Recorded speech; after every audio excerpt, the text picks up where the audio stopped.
मुल्क के साथ अच्छा सलूक नहीं किया जा रहा। सड़क पर फिरते शख्स को कहा गया, आओ हम तुम्हें इंसाफ देंगे। मुस्लिम लीग नून के सदर मियां मोहम्मद नवाज शरीफ का इजलास से खिताब, कहा बिजली का बिल कोई भी अदा नहीं कर सकता।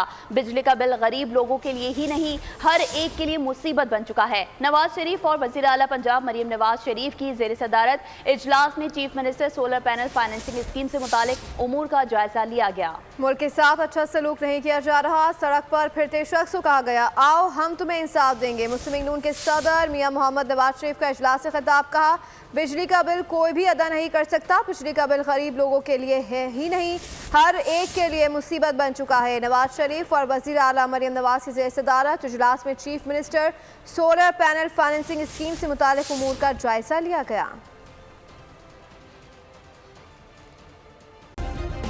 सब्सक्राइब करें और बेल दबाएं ताकि कोई खबर रह न जाए।